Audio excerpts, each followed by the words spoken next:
할렐루야. 거룩한 성일의 주의 전에 모이신 여러분들을 사랑하고 축복합니다. 또 각자의 처소에서 예배하시는 모든 분들을 주님의 이름으로 환영하고 축복합니다. 우리나라가 반려견 천만 시대에 돌입을 했다고 합니다. 대한민국 국민의 약 20%가 반려견을 키우고 있는 셈입니다. 이렇게 많은 사람들이 반려견을 키우는 이유는 무엇일까? 가장 많은 대답이 주인이 집에 돌아왔을 때 반려견들은 주인들을 그렇게 기쁘게 맞아주더라는 것입니다. 저도 반려견을 키우고 있는데요, 집 밖으로 외출을 할 때 반려견에게 기다려 이렇게 인사를 해주고 그렇게 나갑니다. 근데 재밌는 것은 집 문을 나섰다가 깜빡 놓고 온 곳이 있어서 바로 다시 집으로 들어가면 얘네들이 마치 나를 오래간만에 본 것처럼 또 꼬리를 흔들고 똑같이 반겨주는 그런 모습을 보게 되어집니다. 아마도 그러한 모습 때문에 사람들이 반려견을 많이 키우는 것 같습니다. 반려견과 주인의 관계를 생각해 보면 주인이 반려견과 함께 지내면서 덕볼 수 있는 것이 없습니다. 오히려 골치 아픈 일들이 많습니다. 산책도 시켜줘야 되고, 똥도 치워줘야 되고, 미용도 시켜줘야 되고, 아프면 병원도 데려가야 됩니다. 사람보다 손이 더 많이 갑니다. 그런데 그 수고를 감수하면서까지도 반려견을 키우는 이유가 무엇인가? 반려견은 오직 주인만을 반기고 주인만을 기뻐하기 때문입니다. 인간과 반려견의 관계에서도 그런데 하물며 창조주와 피조물의 관계는 어떻겠습니까? 하나님이 인간 때문에 덕볼 것이 뭐가 있겠습니까? 아무것도 없습니다. 인간은 하나님과 무언가를 딜할 수 있는, 거래할 수 있는 그런 관계가 되지 못합니다. 웨스트민스터 교리문답 제1번에서 하나님이 인간을 지으신 목적이 무엇인가에 대해서 이렇게 기록합니다. 사람의 제일 되고 가장 높은 목적은 하나님을 영화롭게 하고 주님만을 영원토록 온전히 즐거워하는 것이다 라고 기록하고 있습니다. 이것이 하나님이 우리에게 원하시는 유일한 것이라는 것입니다. 존 파이퍼 목사님의 장래의 은혜라는 책이 있습니다. 이 책에서 존 파이퍼 목사님은 은혜의 빚진 자의 개념을 이렇게 설명을 합니다.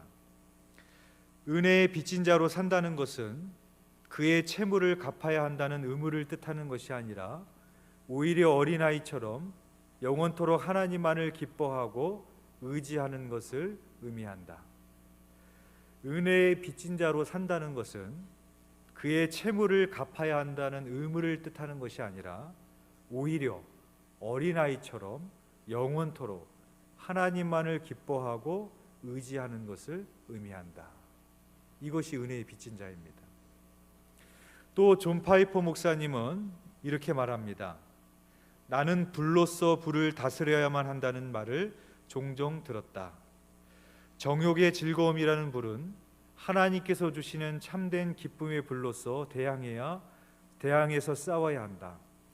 억제하고 위협하는 것만으로 정욕의 불에 대항하려 한다면 우리는 실패하고 말 것이다 라고 말을 합니다. 존 파이퍼 목사님은 이것을 일명 맞불 놓기의 개념으로 설명을 하고 있습니다. 정욕의 즐거움이라는 불은 억제한다고 되어지는 것이 아니라 하나님께서 주시는 참된 기쁨의 불로써 맞불을 놓아야 이길 수 있다는 것입니다. 염려와 근심과 고난과 죄악을 이길 수 있는 길은 무엇인가? 그보다 훨씬 더 차원이 높은 기쁨으로 맞불을 놓을 때 이길 수 있습니다. 대표적인 예로 다윗을 들 수 있습니다. 다윗이 쓴 시편들을 읽어보시면 공통점이 있는데 처음에는 다윗이 자신이 처한 억울한 상황과 고통 때문에 하나님께 토로하면서 고통을 호소하면서 그 시편이 시작되어지는 것을 보게 됩니다. 그런데 점점점 지나다 보면 다윗이 맞불을 놓기 시작합니다. 하나님을 찬양하기 시작합니다. 여호와 하나님으로 인하여 기뻐하기 시작을 합니다. 샘 스톰스는 이렇게 말했습니다. 기쁨은 고통이 없는 것이 아니라 하나님의 임재 안에 있는 것이다. 기쁨은 고통이 없는 것이 아니라 하나님의 임재 안에 있는 것이다 라고 말했습니다. 다윗은 시편 23편에서 사망의 음침한 골짜기에서 자신을 붙드시는 주님의 지팡이와 막대기를 통해 두렵지 않음을 고백하고 있습니다. 다윗은 고난 중에도 임재하시는 하나님을 경험하며 기쁨의 고백을 하고 있는 것입니다. 또한 하박국 선지자를 예를 들 수 있습니다. 하박국 3장 16절에 보면 내가 들었으므로 내 창자가 흔들렸고 그 목소리로 말미암아 내 입술이 떨렸도다.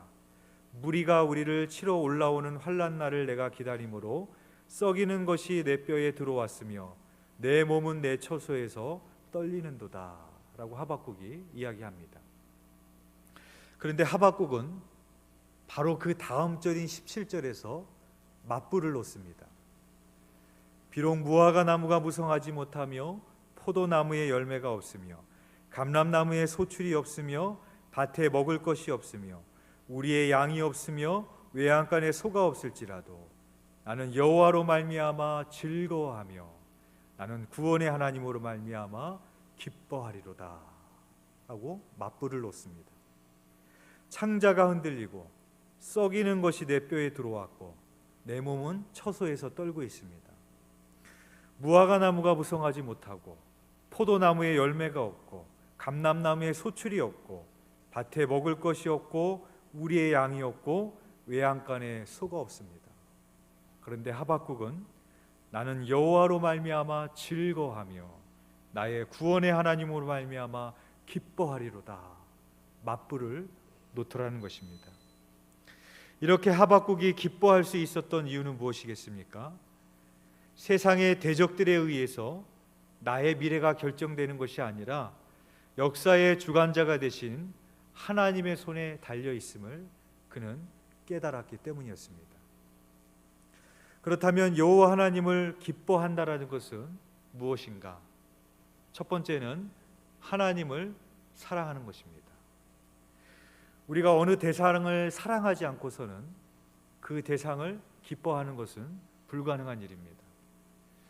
저희 아들이 태어났을 때 제 아내가 저한테 했던 말이 있습니다. 처음 우리 아들을 제가 이렇게 안았을 때 제가 아들을 쳐다보는 제 눈빛을 잊을 수 없다고 그런 이야기를 합니다. 제 눈에서 꿀이 떨어지더랍니다. 어찌 그렇지 않을 수 있겠습니까? 부모가 자녀를 바라볼 때 웃음이 그냥 나와요. 부모는 자녀를 보는 것만으로도 행복합니다. 왜 그렇겠습니까?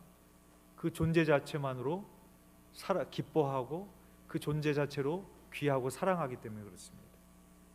자녀가 무엇을 해주었기 때문이 아니라 부모는 그 자녀 존재만 자체만으로 기뻐하고 사랑할 수 있습니다. 내가 죄악을 이길 수 있는 길은 무엇이냐? 죄악의 유혹을 누르는 것이 아니라 죄악의 기쁨을 즐거워하기보다 하나님을 더 기뻐하고 사랑하셔야 됩니다. 히브리서 11장 24절에서 26절 말씀입니다. 믿음으로 모세는 장성하여 바로의 공주의 아들이라 칭함받기를 거절하고 도리어 하나님의 백성과 함께 고난받기를 잠시 죄악의 낙을 누리는 것보다 더 좋아하고 그리스도를 위하여 받는 수모를 애굽의 모든 보화보다 더 큰 재물로 여겼으니 이는 상 주심을 바라봄이라 라고 기록하고 있습니다.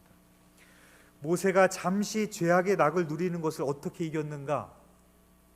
참고 인내한 것이 아니라 하나님의 백성과 함께 고난받기를 더 좋아하고 기뻐했다라는 것입니다. 차원이 더 높은 기쁨입니다. 여러분, 우리가 세상이 주는 기쁨이 있습니다. 감각적이고 말초신경을 자극하는 그런 기쁨 때문에 우리가 넘어지기도 하고 쓰러지기도 합니다. 그것을 이길 수 있는 것은 무엇인가 하면 그러한 기쁨이 있는 것이 아니라 그런 단순한 육체적인 즐거움만 있는 것이 아니라 그것과 비교할 수 없는 차원이 높은 기쁨을 생각하셔야 됩니다.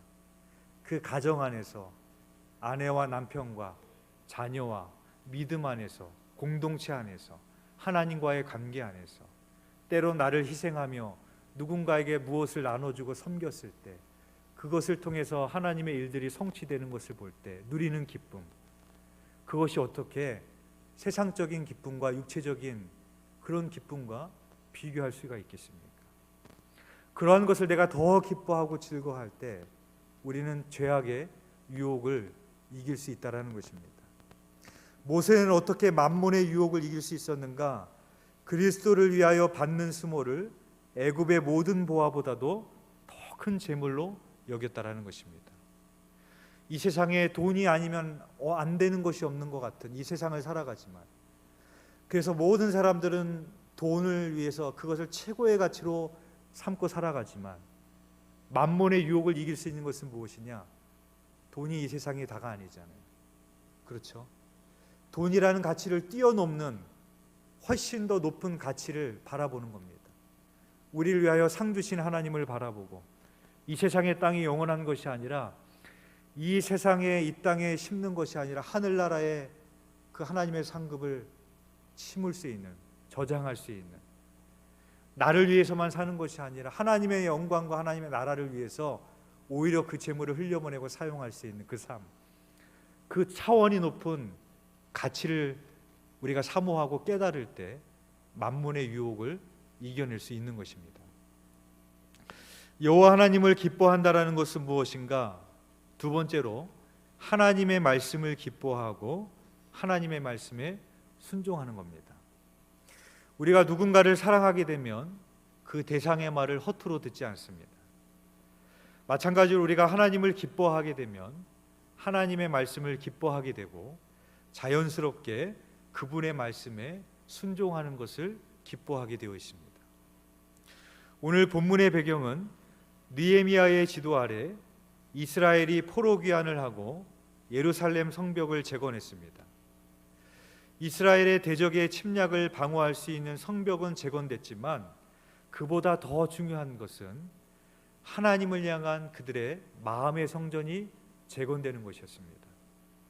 하나님을 향한 마음의 성전이 재건된다는 것은 무엇인가? 세상을 향한 즐거움이 아니라 하나님을 더 기뻐하고 즐거워하는 것입니다.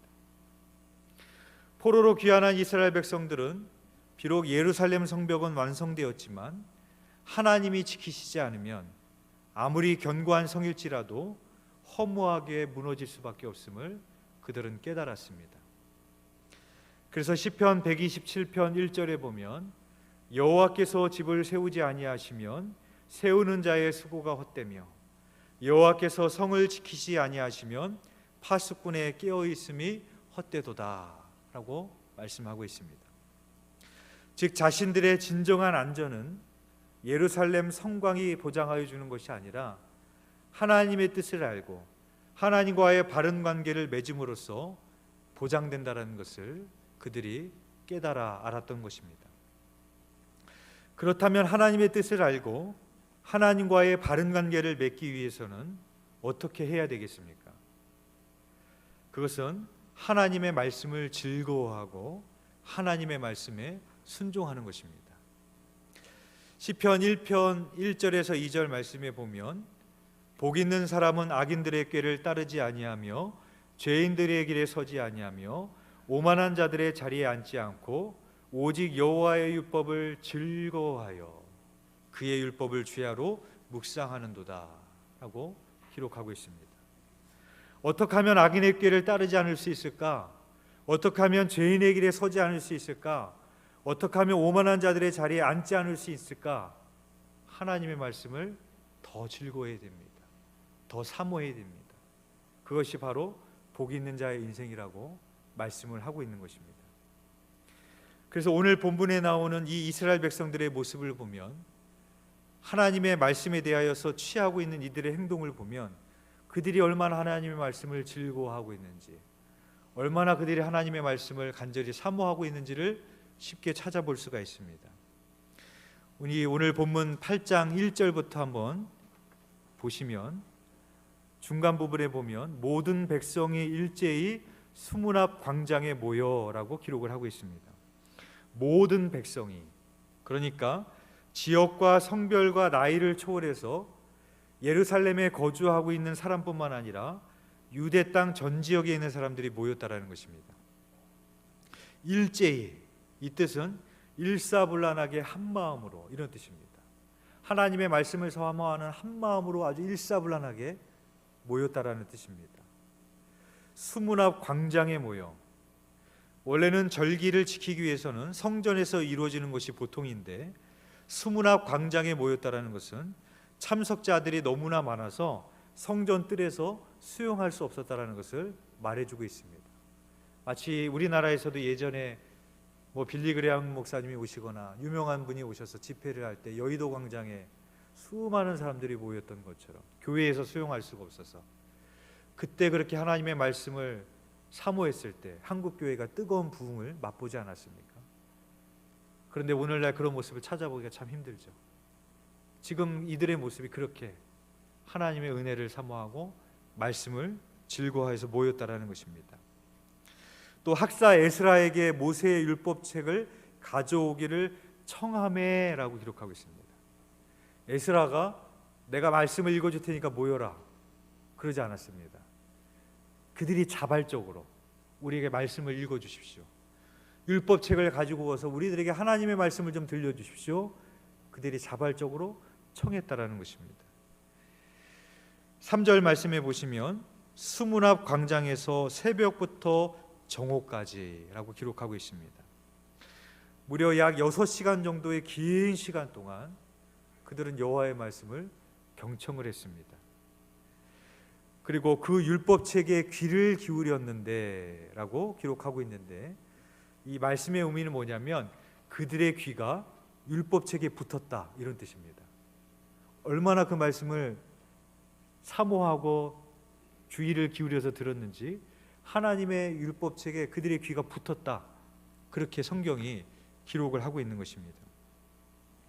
또 4절 말씀에 보면 학사 에스라가 특별히 지은 나무 강단에 서고, 여기서 말하는 나무 강단은 평범한 일반 강단을 말하는 것이 아니라 마치 망대처럼 매우 크고 높게 만들어진 강단입니다. 왜냐하면 많은 사람들이 모일 것을 예상했기 때문에 멀리서도 보일 수 있도록 특별히 강단을 만들었다라는 것입니다. 무엇을 의미하느냐? 당시 성회를 위해서 미리 철저하게 준비했다라는 것을 보여주고 있는 대목입니다. 5절 말씀에 보면 책을 펼 때에 모든 백성이 일어서니라 라고 기록하고 있습니다. 우리가 어떠한 자리에 있을 때 거기에 대통령이 왔어요, 장관이 왔어요.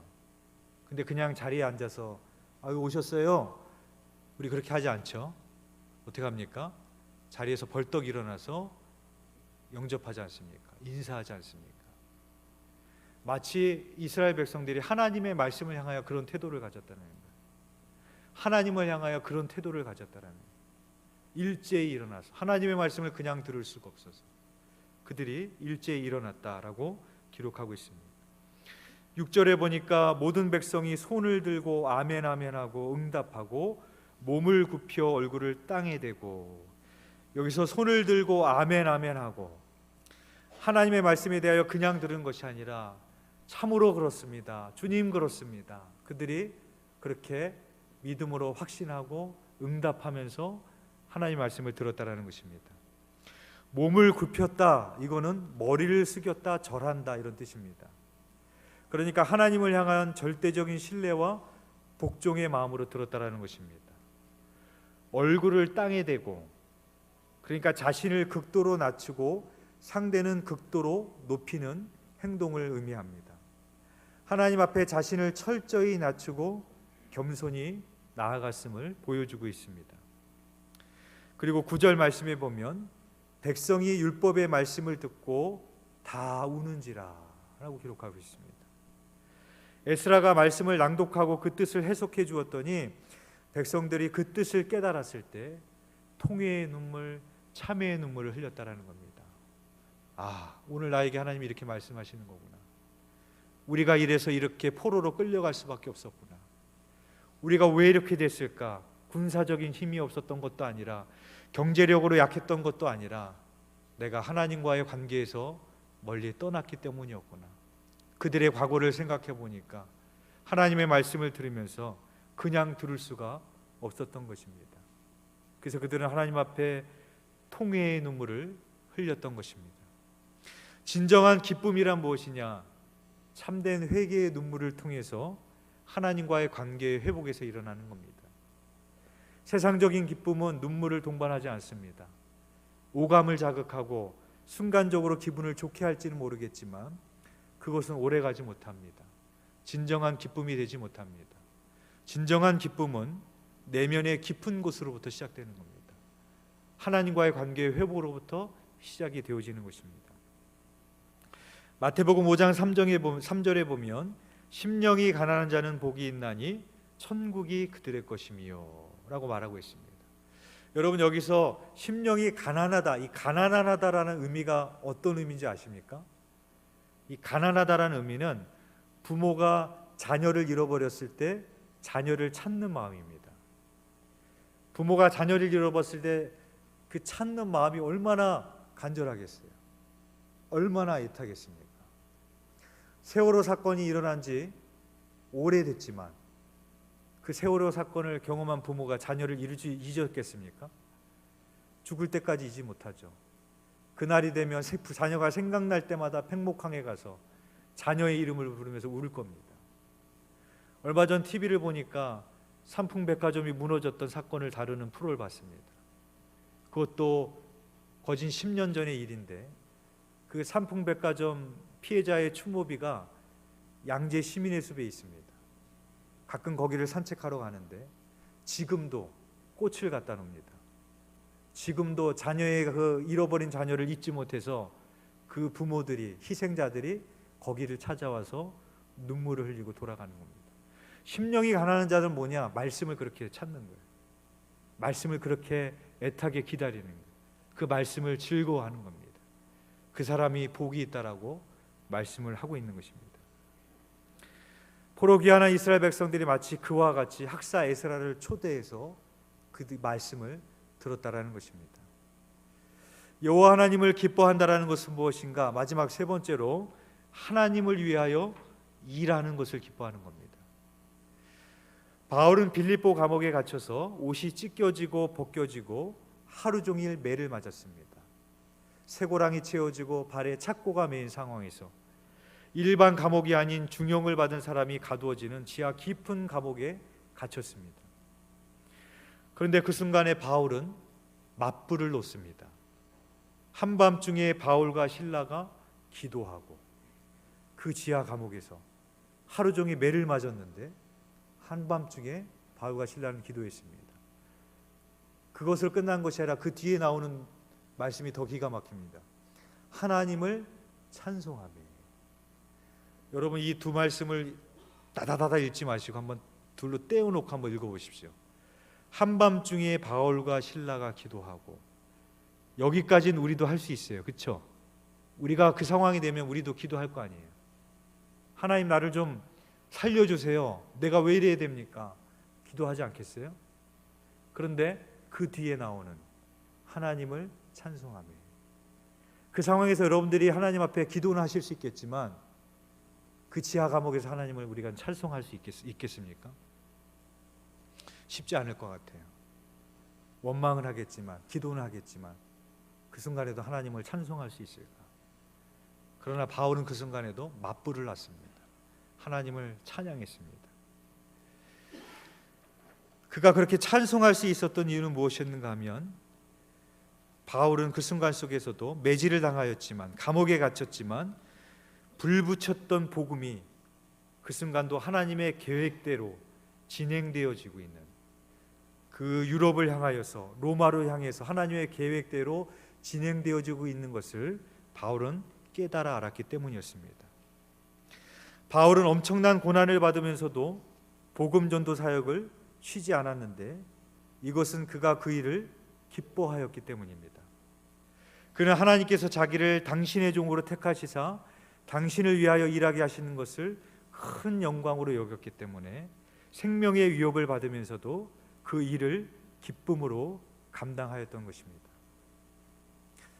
그렇다면 여러분 다시 한번 생각해 보시길 바랍니다.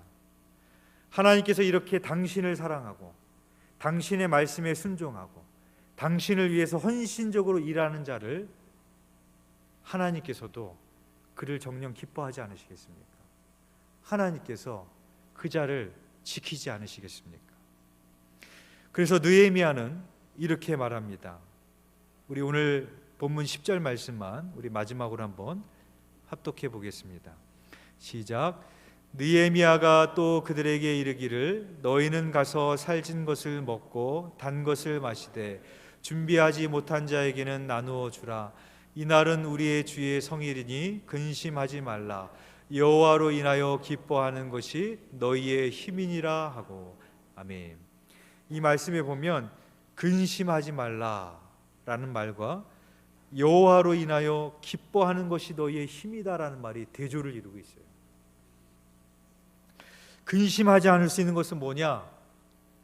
여호와로 인하여 기뻐하는 것으로 맞불을 놓는 거예요. 내가 근심하지 않고 살 수 있는 것은 무엇이냐? 여호와로 인하여 기뻐하는 것입니다. 그래서 그것이 너희에게 힘이 된다라고 말씀을 하시는 것입니다. 여기서 너희의 힘이니라라는 말씀에서 힘이라는 단어는 요새라는 뜻을 가지고 있습니다. 그러니까 다시 말하면 하나님은 당신을 기뻐하는 자에게 요새가 되어 주신다는 겁니다. 다윗이 사울의 손에서 벗어난 이후에 지었던 시편 18편에서 다윗은 하나님을 이렇게 찬양을 합니다. 나의 힘이신 여호와여 내가 주를 사랑하나이다. 여호와는 나의 반석이시오 나의 요새시오 나를 건지시는 이시오 나의 하나님이시오 내가 그 안에 피할 나의 바위시오 나의 방패시오 나의 구원의 뿌리시오 나의 산성이시로다 라고 찬양하고 있습니다. 하나님께서는 자신을 기뻐했던 다윗에게 친히 요새가 되어주셨던 것입니다. 맥스 루케이도 목사는 이렇게 말했습니다. 사단의 목표는 겁 많고 기쁨이 없는 그리스도인을 만들어내는 것이다. 사단의 목표는 겁이 많고 기쁨이 없는 그리스도인들을 만들어내는 것이다 라고 말했습니다. 사랑하는 교회 여러분, 잠시 죄악의 낙을 누리는 것보다 여호와 하나님을 기뻐하시기를 바랍니다. 염려와 근심이 몰려올 때 여호와 하나님을 기뻐하는 것으로 맞불을 놓으시기를 바랍니다. 하나님께서 항상 기뻐하라고 우리에게 명령하셨어요. 근데 어떻게 항상 기뻐할 수 있어요? 늘 안 좋은 일만 생기는데, 내가 처한 현실이 이렇게 어렵기만 한데 어떻게 항상 기뻐할 수 있겠어요? 근데 오늘 말씀을 통해서 깨닫는 것은 그겁니다. 왜 항상 기뻐하라고 했을까? 항상 주님을 기뻐하라는 것이구나. 항상 여호와 하나님 때문에 기뻐하라는 것이구나. 왜? 그것이 우리에게 힘이 되기 때문에. 왜? 그것이 염려와 근심을 물리칠 수 있는 힘이 되기 때문인 것입니다.